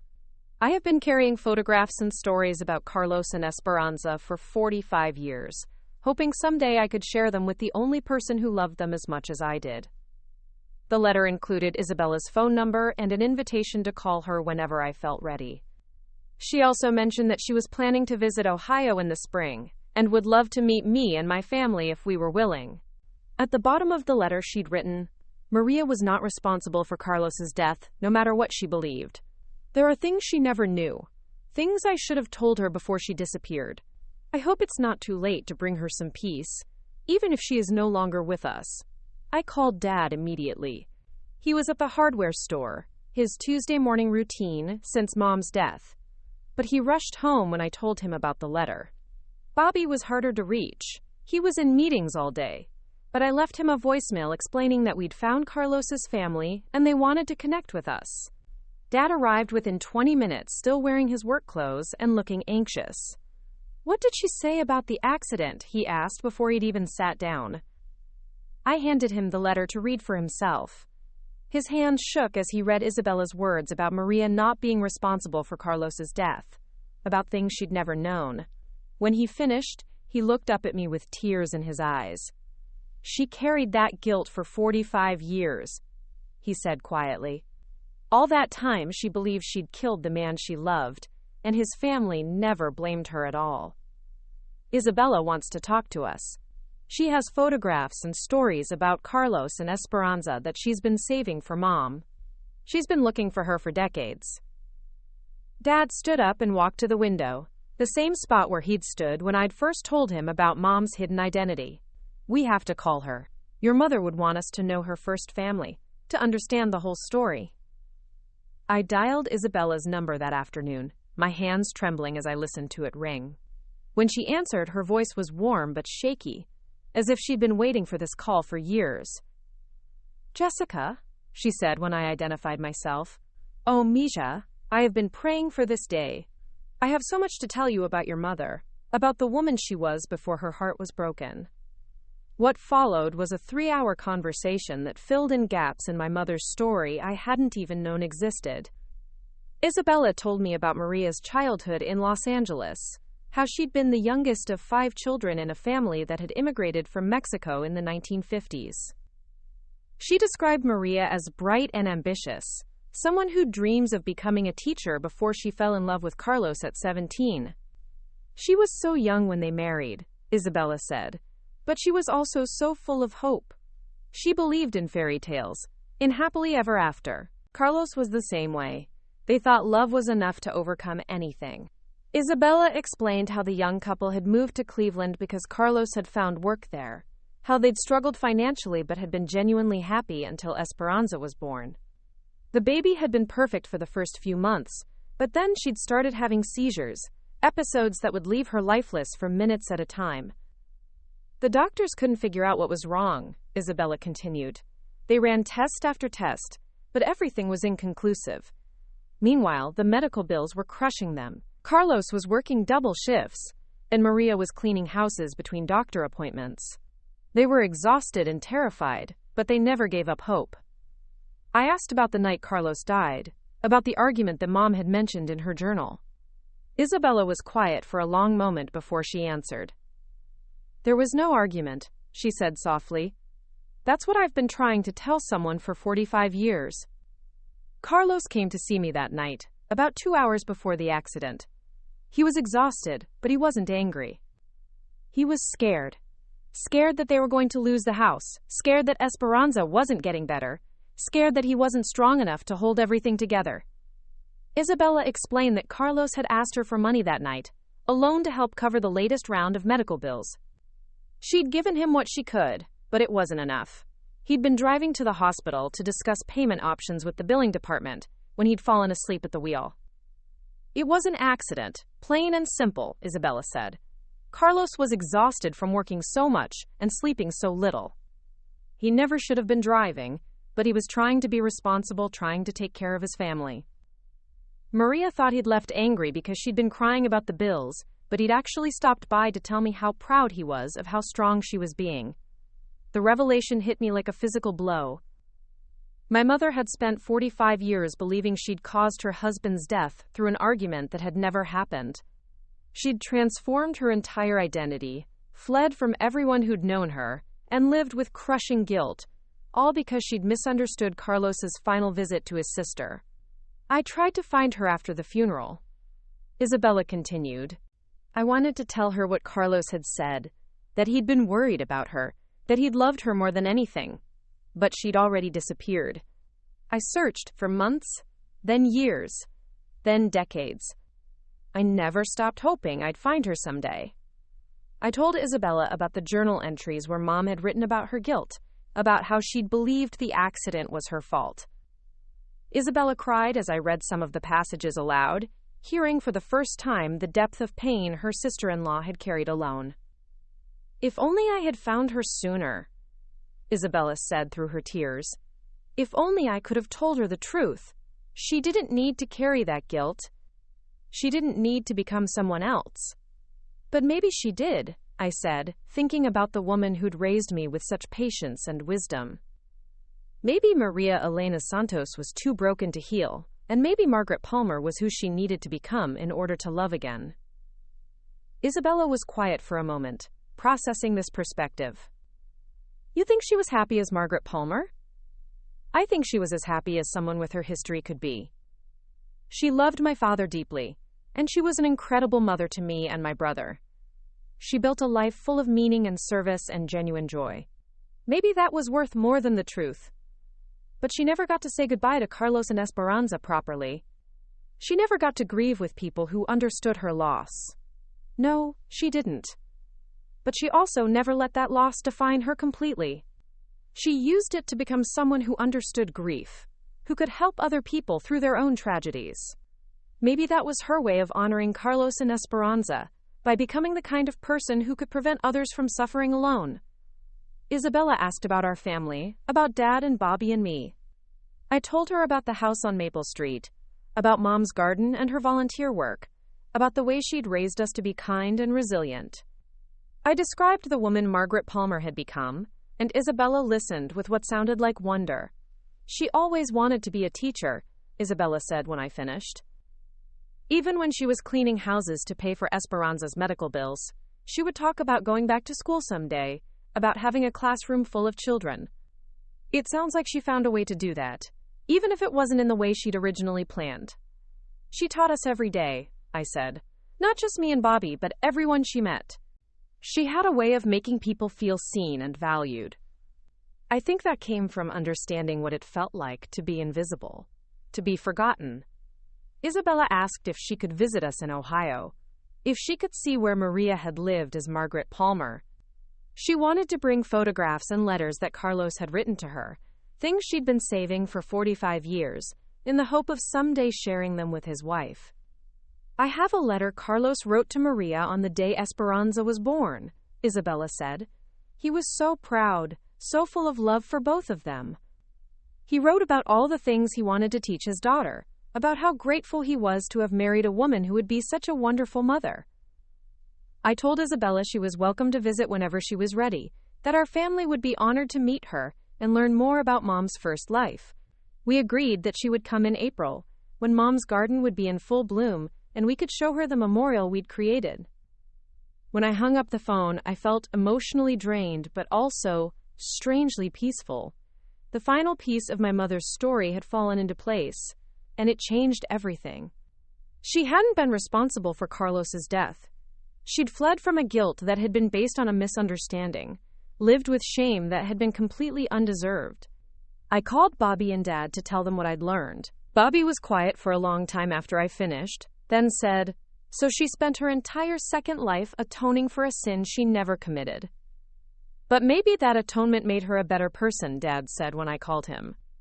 "Maybe carrying that guilt, even if it was undeserved, made her more compassionate, more understanding of other people's pain."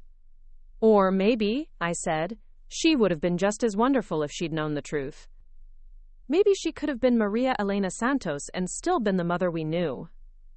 "We'll never know," Dad replied, "but we can make sure Isabella knows about the woman Maria became.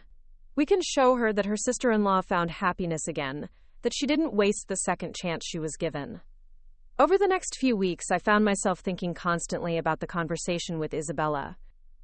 I kept wondering what would have happened if they'd found each other sooner, if Mom had known the truth about Carlos's final night. Would she have stayed in Cleveland? Would she have remained Maria Elena Santos? Would Bobby and I have ever existed? The questions were impossible to answer, but they made me realize something important about the nature of identity and choice. My mother had believed she needed to become someone else in order to survive her grief, and that belief had shaped every decision she'd made for the rest of her life. Whether or not the belief was accurate, it had been real to her, and it had motivated her to build something beautiful from the ruins of her first life. Margaret Palmer hadn't been born from deception, she'd been born from necessity. And even if that necessity had been based on a misunderstanding, it had still produced a woman capable of extraordinary love and service. Sometimes the stories we tell ourselves about who we need to be are more powerful than the objective truth about who we are. I spent hours preparing for Isabella's visit, gathering photographs and documents that would show her the life Mom had built as Margaret Palmer. I wanted her to see that Maria Elena Santos hadn't just survived. She'd thrived. She'd become a pillar of her community, a devoted wife and mother, a woman who used her understanding of loss to help others heal. Isabella arrived on a Saturday in April, when the dogwood trees were in bloom and Mom's garden was beginning to show signs of spring. She was smaller than I'd expected, maybe 5 feet tall, with silver hair and eyes that looked exactly like the photographs I'd seen of Carlos. She carried a large suitcase and a manila envelope that she clutched like something precious. "This is where Maria lived," she said softly, as we stood on the front porch of the house on Maple Street. "This is where she was happy." I showed her through the house, pointing out the rooms where Mom had spent her time, the kitchen where she'd cooked family dinners, the living room where she'd read to us as children. Isabella touched everything gently, as if she were trying to connect with the woman her sister-in-law had become. "She had good taste," Isabella said, admiring Mom's furniture and decorations. "Maria always loved beautiful things, even when we couldn't afford them. Carlos used to bring her wildflowers because he knew she dreamed of having a garden someday." We spent the afternoon in Mom's garden, where Isabella placed flowers on the bench we'd installed in her memory. She opened the manila envelope and showed us photographs I'd never seen. Carlos and Mom on their wedding day, looking younger and more hopeful than I'd ever imagined. Esperanza as a newborn, tiny and perfect in her mother's arms. Carlos holding his daughter and grinning with pride. "This is the letter Carlos wrote to Maria on the day Esperanza was born," Isabella said, handing me a piece of paper that had been folded and refolded countless times. He was so excited he could barely write coherently, but he wanted to put his feelings into words. I read the letter aloud to Dad and Bobby, translating the Spanish as best I could. Carlos had written about watching Maria become a mother, about how seeing her hold their daughter had made him understand what love really meant. He'd written about their dreams for Esperanza's future, about the kind of woman she would become with Maria as her mother. He believed in her completely, Isabella said. Even when they had no money, even when Esperanza was sick, he never doubted that Maria was strong enough to handle whatever came. He would have been so proud of the woman she became. Dad asked Isabella about the night Carlos died, about what had really happened during that final conversation.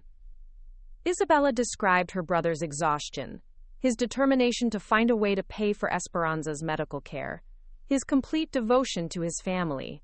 He was worried about Maria, Isabella said.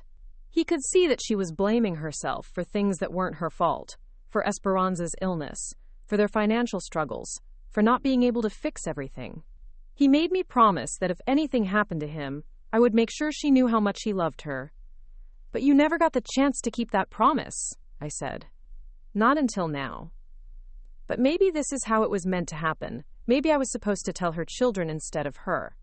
Maybe you can carry his love forward in ways that she never could. Isabella stayed for a week, and during that time, she shared stories that completed the picture of who my mother had been before tragedy changed her. She told us about Maria's laugh, which had been loud and infectious, about her cooking, which had been terrible but enthusiastic, about her dreams of teaching children and making a difference in the world. She was so young, Isabella said one evening as we sat on the porch, 21 years old when she lost everything. Most people that age haven't even figured out who they are yet, and she had to rebuild herself completely. She did figure it out, though, Bobby said. She figured out how to be the person she needed to be. And she raised children who understand the value of family, who know how to love deeply and forgive completely. That's not something you can teach. That's something you have to model. On Isabella's last night in Millbrook, she asked to visit Mom's grave. We drove to Riverside Cemetery as the sun was setting, the sky painted in shades of pink and gold that Mom would have loved. Isabella knelt beside the headstone and spoke quietly in Spanish, words I couldn't understand but recognized as a prayer. I told her that Carlos never blamed her, Isabella said when she stood up. I told her that he loved her until the moment he died, and that he would have been proud of the life she built. I told her that Esperanza would have been proud too, to have a mother who learned to love again. Do you think she can hear you? I asked. Isabella smiled, the first genuinely happy expression I'd seen from her all week. I think she's been listening all along. I think she's been waiting for us to find each other, so she could finally rest in peace. After Isabella returned to Los Angeles, something changed in our family.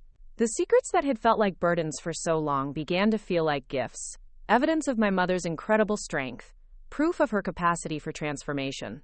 We started talking about Maria Elena Santos and Margaret Palmer not as two different people, but as two chapters in the same remarkable story. Dad began corresponding with Isabella regularly, sharing stories about Mom's life in Millbrook and learning more about her life in Los Angeles. They developed a friendship built on their shared love for a woman who'd been lost and found and lost again, but who'd left an indelible mark on everyone she'd touched. Bobby brought his family to visit more often, and we started new traditions that honored both of Mom's identities. We celebrated Esperanza's birthday every year on February 14th, the day she was born, by volunteering at the children's hospital where Mom had read stories. We celebrated Carlos's birthday on July 22nd, by cooking Mexican food and sharing stories about love and loss and the importance of family. I kept working at the library, but I also started a support group for people who'd lost family members and discovered secrets about their identities. I learned that our story wasn't unique. Many families carried hidden histories, and many people struggled with questions about whether the people they'd loved had been who they'd seemed to be. What I discovered through leading that group was that love transcends the circumstances that create it. The mother who'd raised me with patience and wisdom had been real, regardless of what name she'd used or what pain she'd carried. The woman who'd taught me to be kind and resilient had been genuine, even if her backstory had been fabricated. Margaret Palmer had been Maria Elena Santos's greatest creation, but she'd also been her healing. Every day she'd spent as our mother had been an act of faith in the possibility of second chances, proof that broken people could learn to love again. The woman who'd tucked us into bed and helped with homework and cheered at our achievements hadn't been performing a role. She'd been living the life that Maria had dreamed of during her darkest moments. 2 years after Isabella's visit, I received another letter from Los Angeles. This one was from Carlos's mother, now 93 years old, who'd learned about our correspondence and wanted to share her own memories of Maria Elena Santos.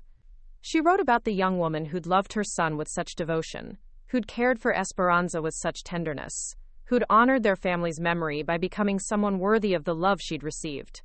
Maria was my daughter as much as she was my daughter-in-law, the elderly woman wrote. When she disappeared, I lost 2 children instead of 1. But knowing that she found happiness again, that she raised a family, and lived a life full of love, brings peace to my heart. She was not meant to carry guilt for what happened to Carlos. She was meant to carry his love forward, and it sounds like she did exactly that. Reading those words, I finally understood the full scope of my mother's legacy. She hadn't just survived tragedy, she'd transformed it into wisdom. She hadn't just learned to love again, she'd learned to love better, with the full knowledge of how precious and fragile life could be. Margaret Palmer had been born from Maria Elena Santos's ashes, but she'd been sustained by the same capacity for love that had made Maria who she was. The house on Maple Street still holds both of their memories. Dad still tends Mom's garden, still sits on the bench where she used to think about the people she'd lost and found.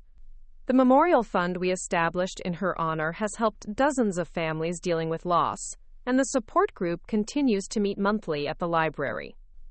But perhaps the most important legacy of my mother's story is the understanding that identity is more fluid than we often realize. People can change, can grow, can become who they need to be in order to survive and thrive. The woman who loved Carlos and Esperanza was real. The woman who loved Dad and raised Bobby and me was real. They were the same person, just at different stages of her journey.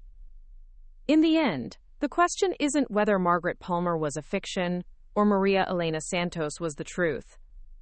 The question is whether love can transcend the circumstances that create it, whether a life built on necessary transformation can still be genuine in its devotion. And looking at the family she raised, the community she served, the people she helped heal from their own losses, I know the answer is yes. My mother was both Maria Elena Santos and Margaret Palmer, and both versions of her were equally real. She simply understood that sometimes the most honest thing you can do is become the person you need to be in order to love and be loved in return. That transformation, born from tragedy but sustained by hope, was the most beautiful truth of all. Up next, you've got two more standout stories right on your screen. If this one hit the mark, you won't want to pass these up. Just click and